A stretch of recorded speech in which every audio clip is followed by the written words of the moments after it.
There is a thin line between what we know and what we fear, between the world we touch and the world that touches us. Step across the line. You're traveling beyond the veil into visions and verities.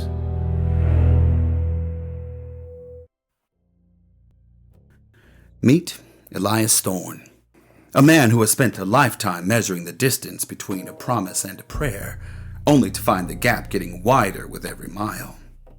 He has preached the sovereignty of a good God to people living inside conditions that make sovereignty feel like a cruel joke. And tonight, in a room above a stable, he's going to experience what most would call a miracle. We call this story The Root and the Branch.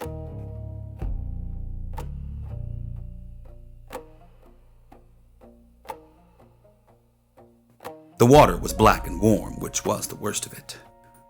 Warm water meant snakes. Warm water meant things that slid and bit and coiled. Elias Thorn had been in this swamp for 2 hours, and in that time he had felt something brush his leg twice and had not flinched either time, because flinching meant moving, and moving meant sound, and sound meant that men with torches would hear. The children were pressed against him like a second skin. 11 of them, the youngest, a girl named Patience, had her small fist twisted into the back of his coat and her face buried between his shoulder blades. She was not crying. None of them were crying. They had learned, in the way that children learn things that should never be taught, that crying was a sound that brought the men. Through the cypress knees and the hanging moss, the sky was the color of a bruised fruit, lit from below by something that was no longer a church. Elias could hear them. The horses first. The wet suck of hooves in the mud. The jingle of tack. Then the voices carrying across the water with that particular carelessness of men who knew they were the only law for miles. He caught fragments, stirring up trouble.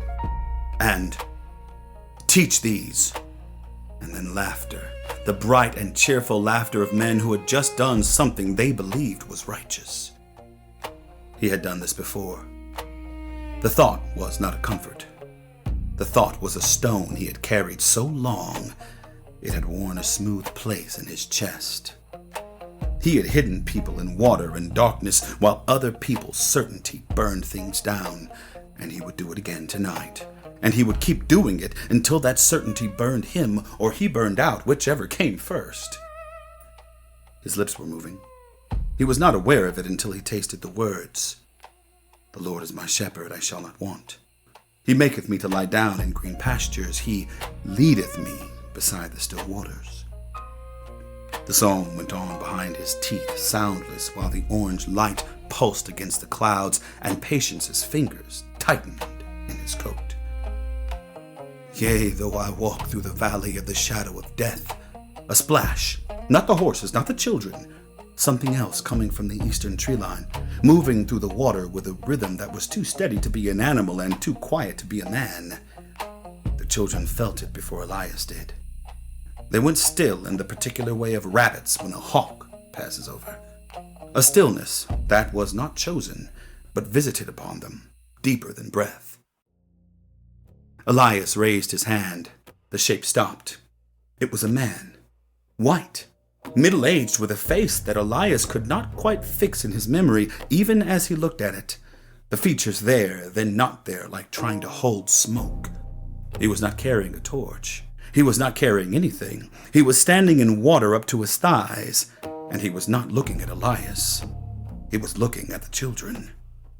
Every instinct Elias had honed across 53 years of being a black man in America screamed at him to move, to shield, to run. But there was something in the way that the man stood, something in the way that the water did not seem to touch him the way it touched everything else that held him in place. The man spoke.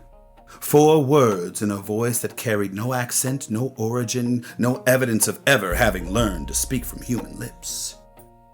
The Spirit of the Lord. Elias's hand lowered.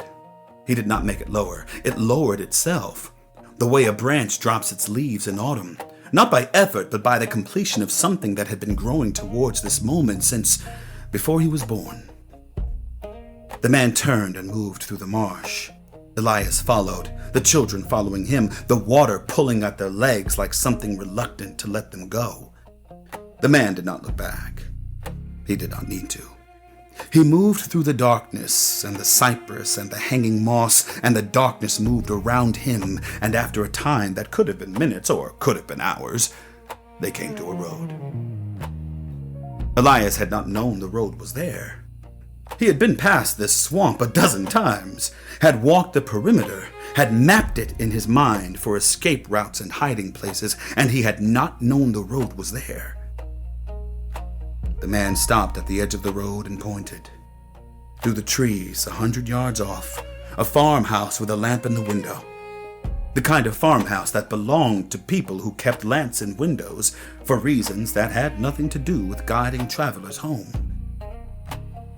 Elias turned to speak to the man, to thank him, to ask him who he was, how he had known, what he had seen in the water that had made him stop when Elias raised his hand. The man was gone. The road was empty. The marsh was still.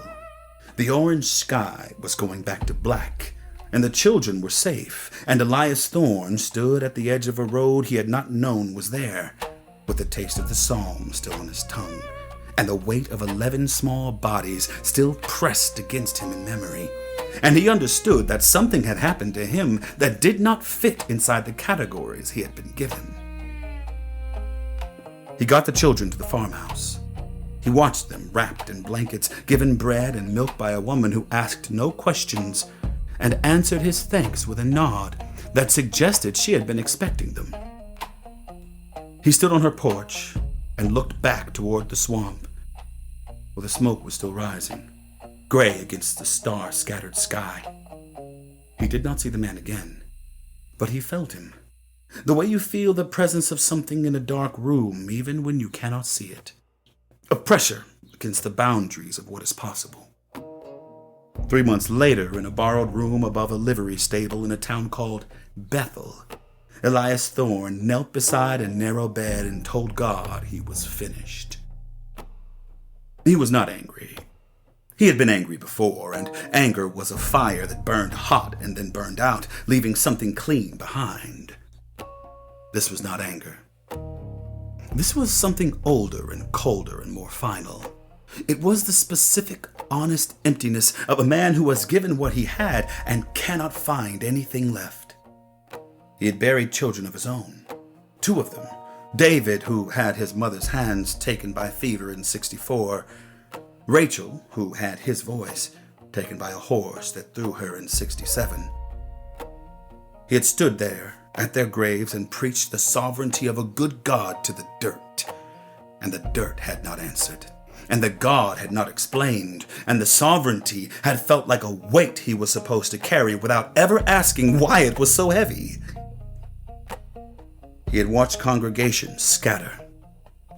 He had preached in places where the ground was still wet with blood and the air was still thick with the memory of the screams. And he had told the people that God was good, that God was just, that God was working all things together for good. And he had believed it. Or he had believed he believed it. And now he did not know the difference anymore. The gap between the gospel and the ground had become a canyon, and he was tired of standing at the edge of it, shouting words that the wind carried away before they could reach the other side. "I am not losing faith in you," he said, to the darkness of the room, to the ceiling, to the God who might or might not be there. "I am losing faith that my particular voice, in this particular body, on this particular road, matters to the outcome of anything." He said it plainly. He had never been able to speak to God any other way. His mother had taught him that in the quarters when she prayed with her hands on his head and her voice a thread of fire in the darkness. "Tell him what it is, Elias. He knows already. The telling is for you," she would say. He lay down on the floor. The floor was harder than the bed, colder than the bed. more honest than the bed.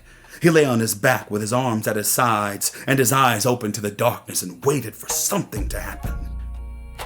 Nothing happened. He closed his eyes, and when he opened them, the man from the swamp was sitting in a chair across the room.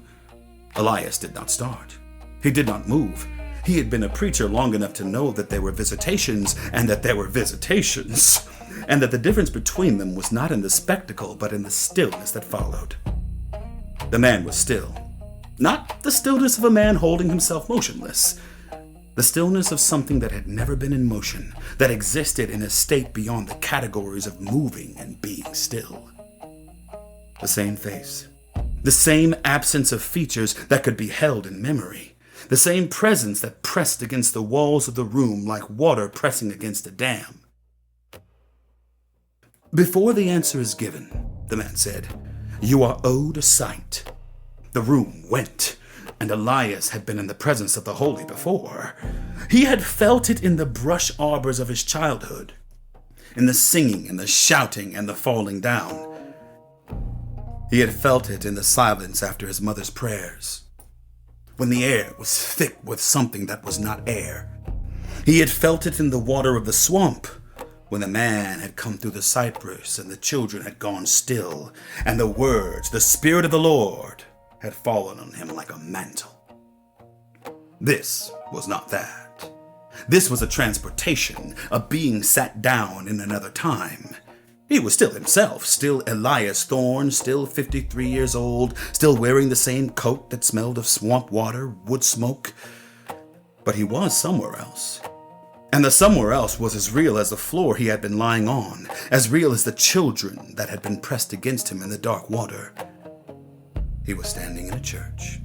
It was large, larger than any church he had ever been in, larger than any church he had ever dreamed of. The walls were not wood or brick, but something that caught the light and held it, and the light was everywhere. Not the harsh light of a summer afternoon, or the soft light of candles, but a light that seemed to come from no source and every source at once. The air was full. That was the only word for it. Full. He had been in churches where the presence of God was a thin thing, a wisp, a memory. He had been in churches where it was a fire and a wind, a weight that drove men to their knees. He had never been anywhere like this. Not a presence that came and went, but a presence that was, that had always been, that would always be, and that the building was simply holding, the way a cup holds water. At the front, a young black woman was preaching. She was young, 25 maybe, or 30, with a face that he knew. He did not know her name. He had never seen her before.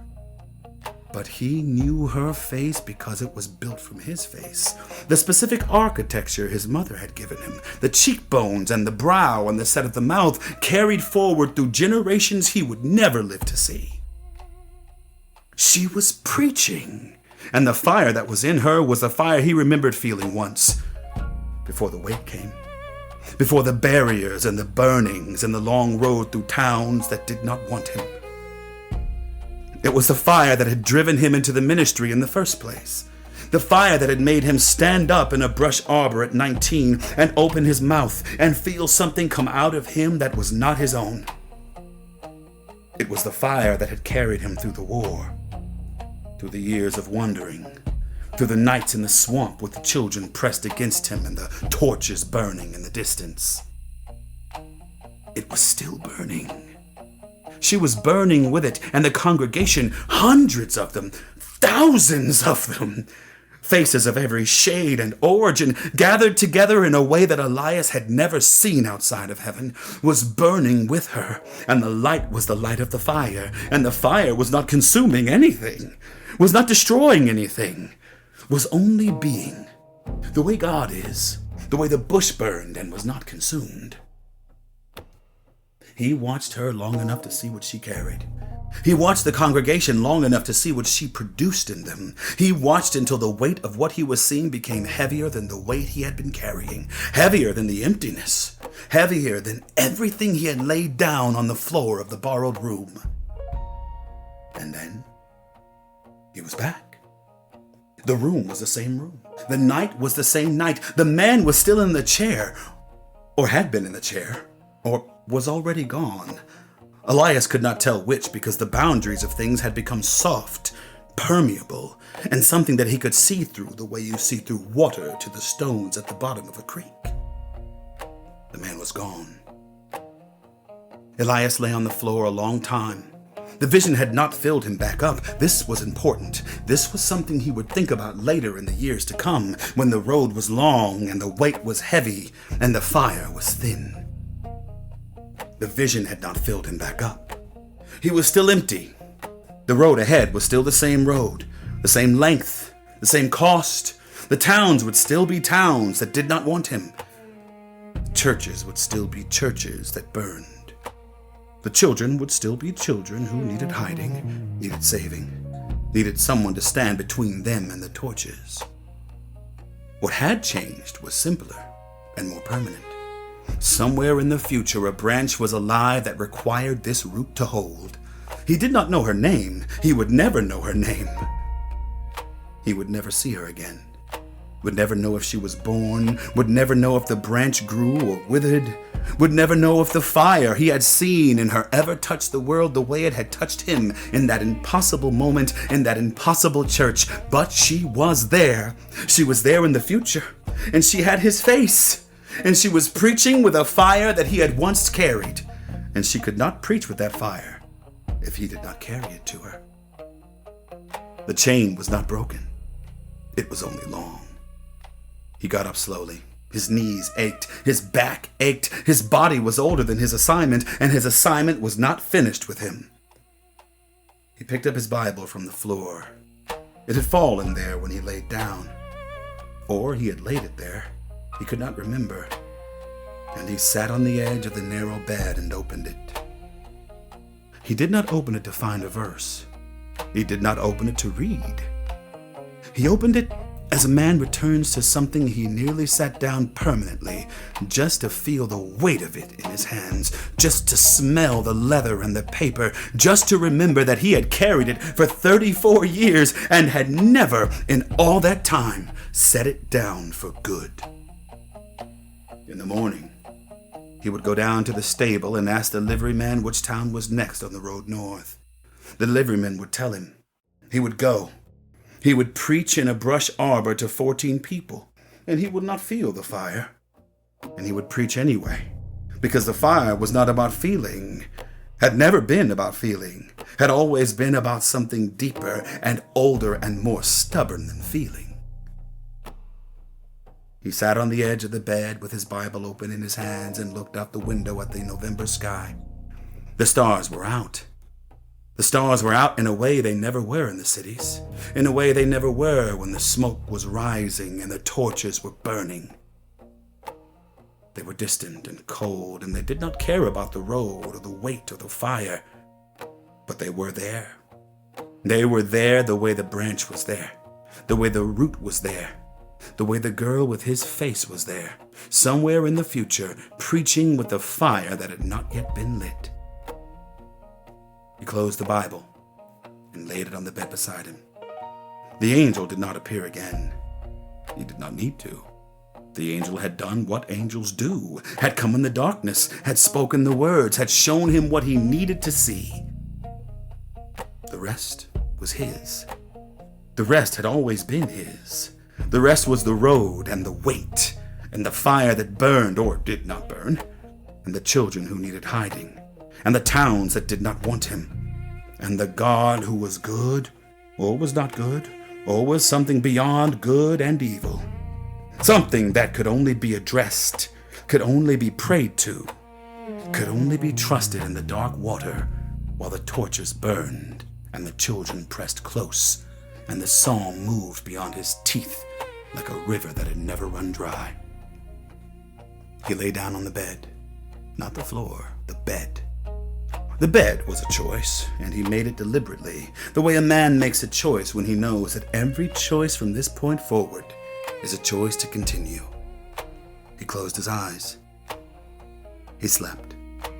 And the stars moved across the sky, and the road waited, and the root held, and somewhere in the future, in a church that had not yet been built, a young black woman with his mother's cheekbone opened her mouth to preach, and the fire came out. And it was the same fire, the only fire, the fire that had been burning since before the beginning, the fire that would burn until the end, the fire that could not be extinguished by water or wind or the cheerful brutality of men who believed they were doing something righteous. It was still burning. It was always burning. And Elias Thorn, sleeping in a borrowed room above a livery stable, dreamed of a road that went north and did not end. And on the road there were children, and the children were safe, and the torches were behind them, and the road was long, and the road was hard, and the road was the only road there was. And he walked it in his dream with a slow and steady pace, the pace of a man who has seen what is coming and knows that the seeing does not make the walking easier, but makes the walking possible. He walked, and the route held.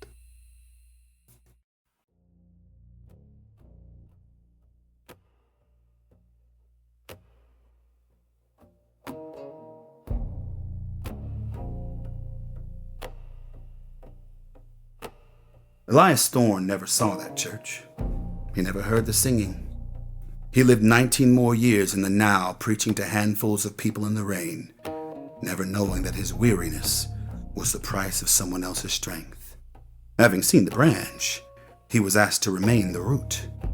And a root's only reward is the deep earth in the ground.